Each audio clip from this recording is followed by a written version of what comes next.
अस्सलामुअलैकुम, welcome to my channel. बहुत दिनों बाद मुलाकात हो रही है। आई होप आप सब ठीक होंगे, खैरियत से होंगे, एंजॉय कर रहे होंगे, क्रिकेट को एंजॉय कर रहे होंगे और पाकिस्तान क्रिकेट बोर्ड में होने वाले सर्कस को भी एंजॉय कर रहे होंगे।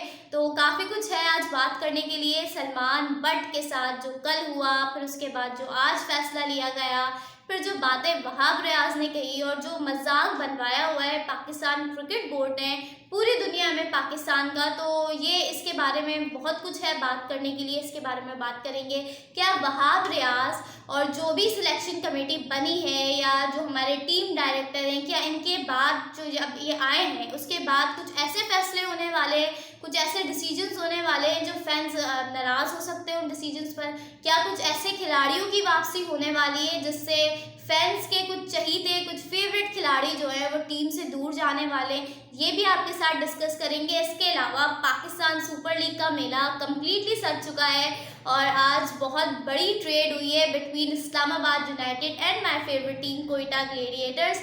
तो उस ट्रेड के बारे में बात करेंगे कि उससे किसका फ़ायदा हुआ है, किसका नुकसान हुआ है, या फिर दोनों टीम्स का फ़ायदा हुआ है और कौन कौन से बड़े खिलाड़ी जो है वो पाकिस्तान सुपर लीग का हिस्सा बनने वाले हैं। बड़े खिलाड़ी आ रहे हैं, नहीं आ रहे हैं, क्या कहना है पाकिस्तान सुपर लीग का, इसके बारे में ये सारी चीज़ें आपके साथ शेयर करेंगे। अगर चैनल सब्सक्राइब नहीं किया तो सब्सक्राइब कर दें, वीडियो पर लाइक कर दें और बेल आइकन पे लाजमी क्लिक कीजिएगा। आई नो बड़े टाइम बाद आई हूँ तो यू माइट बी एंग्री के बीच में आती है और बीच में चली जाती है, बट कुछ ऐसे सिनेरियोज से इस वजह से मैं अवेलेबल नहीं थी। बट होपफुली इंशाल्लाह आपसे कंटिन्यू करेंगे। तो बात करते हैं सबसे पहले सलमान बट वाले ड्रामे के बारे में जो हुआ, और उसके बाद बहुत कुछ हुआ, बहुत सारे रिएक्शंस आए, बहुत लोगों ने गुस्सा दिखाया, कुछ लोगों ने सपोर्ट भी किया, साइड भी ली, लेकिन इन दी एंड पाकिस्तान क्रिकेट बोर्ड ने वही किया जो वो हर बार करता आ रहा है, यानी कि मतलब बैकफुट पे चले गए। मतलब हर बार यही किया और हमेशा से यही करते आ रहे हैं, हमेशा से बैकवर्ड चले जाते हैं, हमेशा से डिसीजंस जो है वो वापस ले लेते हैं और यही आज किया। नहीं खड़े हो सके आवाम के प्रेशर के आगे और सवाल बहुत सारे उठते हैं कि अगर आवाम का प्रेशर अभी बर्दाश्त नहीं हो रहा तो जब वर्ल्ड कप का स्क्वाड अनाउंस करेंगे, जब आप न्यूजीलैंड की T20 सीरीज़ का स्क्वाड अनाउंस करेंगे, तब आप आवाम का प्रेशर कैसे झेलेंगे, तब आप फैंस का रिएक्शन कैसे बर्दाश्त करेंगे। तो ये बड़ा मेरे ख्याल से डिफ़िकल्ट होता जा रहा है पाकिस्तान क्रिकेट बोर्ड के लिए सर्वाइव करना। सलमान बट को बनाया जाता है consultant to the chief selector और उसके बाद काफ़ी लोग जो है वो उस पर बात करते हैं, इंक्लूडिंग मी। मेरा भी हमेशा से एक स्टांस रहा है, हमेशा से मैंने यही बात की है कि ठीक है मैच फिक्सिंग हुई, बहुत बड़ी दुनिया क्रिकेट की तारीख की बहुत बड़ी मैच फिक्सिंग हुई और उस मैच फिक्सिंग के बाद जो है वो पाकिस्तान की जग हंसाई हुई, पाकिस्तान क्रिकेट टीम की, पाकिस्तानी फैंस की बहुत ही बुरी नज़रों से देखा जाता था हमारे खिलाड़ियों को, हमें और हम फैंस को जिस तरह से ट्रीट किया जाता था, तो हम सब ने देखा। फिर उसके बाद जो है वो माफ़ी भी मांगी गई। उसके बाद वो कुछ खिलाड़ी, 3 खिलाड़ी सज़ा काट कर आए, सज़ा पूरी कर कर आए, लेकिन पाकिस्तान क्रिकेट बोर्ड ने मोहम्मद आमिर को फिर से मौका दिया और मोहम्मद आमिर ने चैम्पियंस ट्रॉफी 2017 भी जितवाई। उसके बाद मोहम्मद आमिर ऐसा लगा कि जैसे पीछे होते जा रहे हैं या इंटरेस्ट लूज करते जा रहे हैं। उन्होंने टेस्ट क्रिकेट से रिटायरमेंट का ऐलान कर लिया। मोहम्मद आमिर की रिटायरमेंट के बाद पाकिस्तान क्रिकेट बोर्ड को बहुत बड़ा धचका लगा था। आपको याद होगा ऑस्ट्रेलिया की सीरीज थी, मूसा खान, नसीम शाह जैसे 18, 19 साल, 17 साल के लड़कों को टीम का हिस्सा बनाया गया एक बड़े टूर से पहले और उनको जाकर ग्राउंड में छोड़ दिया गया जिल्लत के लिए, इंसल्ट के लिए, और वही सब कुछ हमने देखा, वही सब कुछ हमारे साथ हुआ। अब सलमान बट को जब चीफ सिलेक्टर बनाया गया तो भी मेरी यही राय थी कि a fixer should not be in the team of Pakistan cricket board. Management हो, कोई भी चीज़ हो, आप उसको कोई पोजीशन नहीं दे सकते। वो क्यों नहीं दे सकते, उसकी भी वजह है। उसकी वजह ये है कि गलती पहले हुई थी, उसकी माफ़ी भी मांग ली, माजरत भी कर ली, सब कुछ कर लिया आपने, लेकिन अगर आप उस खिलाड़ी को दोबारा मौका देते हैं, दोबारा चांस देते हैं, तो आप क्या एग्जाम्पल सेट कर रहे हैं। पहली वजह मेरी ये है। दूसरी वजह ये है कि मोहम्मद आमिर ने जो आपके साथ किया, दोबारा इंटरनेशनल क्रिकेट में वापसी की, परफॉर्मेंसेस दिखाई, फिर से अपना नाम बनाया और दोबारा पैसे की तरफ यानी कि लीग्स की तरफ चले गए। दोबारा उन्होंने लीग्स को खेलना प्रेफर किया बजाय पाकिस्तान के। तो ये चीज़ मेरे ख्याल से और मज़ीद क्लियर कर देती है कि आप दोबारा ये गलती नहीं दोहरा सकते, आप दोबारा ये चीज़ नहीं कर सकते, दोबारा ट्रस्ट नहीं कर सकते कि आपका ट्रस्ट बाद में टूटे, बाद में आपको फिर हो कि हमने क्या डिसीजन ले लिया और बाद में फिर आपको फैसला पीछे अपना करना पड़े, या एक तरह से देखा जाए तो आपको यू टर्न लेना पड़े। लेकिन अनफॉर्चुनेटली आपने डिसीजन लिया, फैंस का बहुत ज़्यादा बैकलिश आया और उन फैंस में मैं भी शामिल थी। मुझे भी नहीं पसंद आ रहा था ये फैसला, मुझे भी ये डिसीजन पसंद नहीं आ रहा था। लेकिन फिर उसके बाद आज जवाब रियाज आते हैं, पाकिस्तान क्रिकेट टीम के चीफ सेलेक्टर, और वो अनाउंस करते हैं कि वो अपना डिसीजन वापस ले रहे हैं, सलमान बट को रिमूव कर रहे हैं। इस वजह से नहीं क्योंकि उन्होंने फिक्सिंग की थी माजी में, इस वजह से क्योंकि उन्हें नेपोटिज्म का ताना दिया जा रहा है, उन्हें दोस्ती यारी का ताना दिया जा रहा है। ये वही ताना है जो बाबर आजम को भी दिया जाता था, जो बाबर आजम बड़े अच्छे से इस प्रेशर को हैंडल कर लेते थे, लेकिन वहाब रियाज से हैंडल नहीं हुआ, एज चीफ सिलेक्टर हैंडल नहीं हुआ। तो ये सोचना भी बड़ा इंपॉर्टेंट है कि एज प्लेयर बाबर आजम की दोस्ती यारी का जो भी मामला होता था, नेपोटिज्म का एक तरह से बोला जाता था बाबर आजम को, वो किस तरह से बर्दाश्त करते थे ये सारी चीज़ें एज प्लेयर होते हुए। तो साफ साफ दिख रहा था Wahab Riaz was in extreme pressure, लेकिन वो मानने को तैयार नहीं थे कि प्रेशर की वजह से उन्होंने ये डिसीजन वापस लिया है। वो ये भी कह रहे थे कि हाँ मुझे बैकलिश मिला और नेपोटिज्म का बोला गया इसलिए मैं उन्हें हटा रहा हूँ। फिर वो बाद में ये भी बोल रहे हैं कि मैं प्रेशर नहीं ले रहा।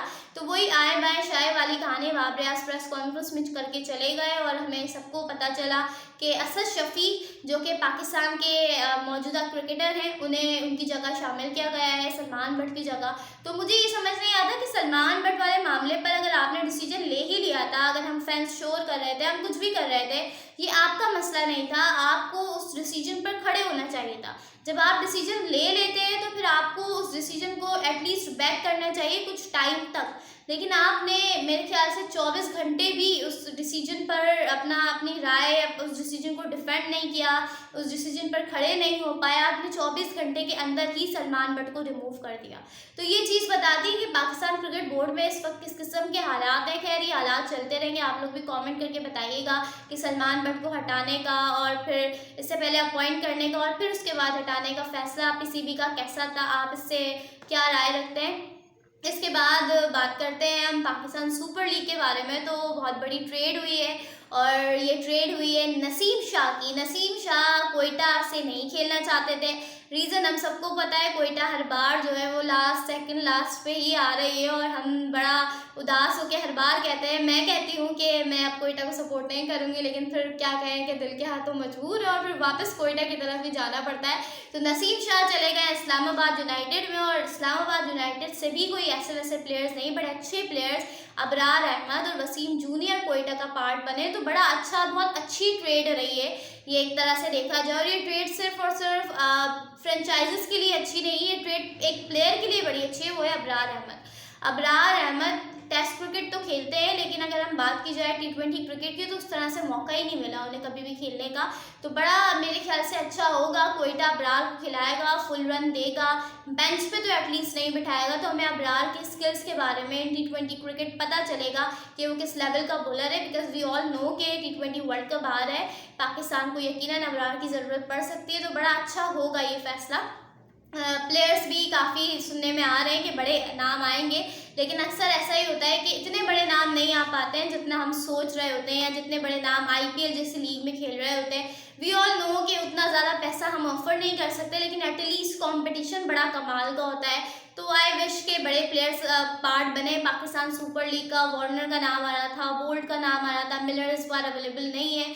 तो देखते हैं कि किस तरह से कौन कौन से बड़े नाम और मज़ीद इस लीग के साथ जुड़ते हैं, और वो भी आपके साथ शेयर करेंगे। अब बात करते हैं उन प्लेयर्स के बारे में जिनकी वापसी हो सकती है वहाब रियाज के आने से, कामरान अकमल के आने से, या राव इफ्तिखार के आने से। वो प्लेयर्स हैं अहमद शहजाद। अगर हम बात करें मोहम्मद आमिर के बारे में सोचा जा सकता है, फिर एक तरह से देखा जाए तो शर्जील खान। इन प्लेयर्स को बार बार एक तरह से देखा जाए तो हाईलाइट किया जाता है, नाम तो बड़े हैं, इसमें कोई शक नहीं है। Mohammad Amir is the biggest name of Pakistan, one of the biggest name of Pakistan. अब चाहे फैंस उन्हें कुछ क्रिटिसाइज़ कर रहे हो या उनकी साइड ले रहे हो, लेकिन नाम उनका खबरों में चलता ही रहता है। तो देखते हैं कि किस तरह से सिलेक्शन कमेटी चलती है, लेकिन मुझे ऐसी वाइब्स आ रही हैं कि they will try their best to break the team T20 team, because हम सबको पता है कि बाबर रिजवान ओपनिंग कर रहे हैं। मुझे भी ऐसा लगता है कि इन दो में से किसी एक को, या तो रिजवान को जो है वो नीचे जाना पड़ेगा, या फिर बाबर के साथ आप साइम को ट्राई करें, हारिस को ट्राई करें, किसी एक को ट्राई करना पड़ेगा जो मज़ीद और तेज़ खेले, और एक जो है फिर वो एंकरिंग जो है अप्लाई करे। तो ये भी देखना होगा कि किस तरह से वो इन चीज़ों को लेकर चलते हैं। लेकिन ये इतलात है कि रिजवर की जोड़ी टूट सकती है, पॉसिबल है कि रिजवर हमें अब नहीं दिखाई दें एज एन ओपनिंग जोड़ी। बड़ा सक्सेस रहा है बाबर और रिजवान का, लेकिन हम सबको पता है कि जब नाम जुड़े थे और खुद director of Pakistan cricket team he was criticizing Babar Azam and Rizwan during an interview when he wasn't part of Pakistan Cricket Board। तो सोच का पता है, अभी से वाइब्स आ रही हैं कि अब हम रिजवर को नहीं देखेंगे, बाबर रिजवान की ओपनिंग जोड़ी को नहीं देखेंगे। जैसे जैसे खबरें आती रहेंगी, जैसे जैसे न्यूज़ आती रहेंगी, वो भी आपके साथ शेयर करेंगे। और इंशाल्लाह ऑस्ट्रेलिया की सीरीज़ भी है, तो उसमें भी आपसे बातचीत जारी रहेगी, मुलाकात जारी रहेगी। अगर आपने चैनल सब्सक्राइब नहीं किया तो सब्सक्राइब कर दें, वीडियो पर लाइक कर दें, बेल आइकन पर लाजमी क्लिक कर लीजिएगा। बहुत सारे मैसेजेस का, बहुत सारे प्यार का बहुत बहुत शुक्रिया। इसी तरह से सपोर्ट करते रहें। अल्लाह हाफ़िज़।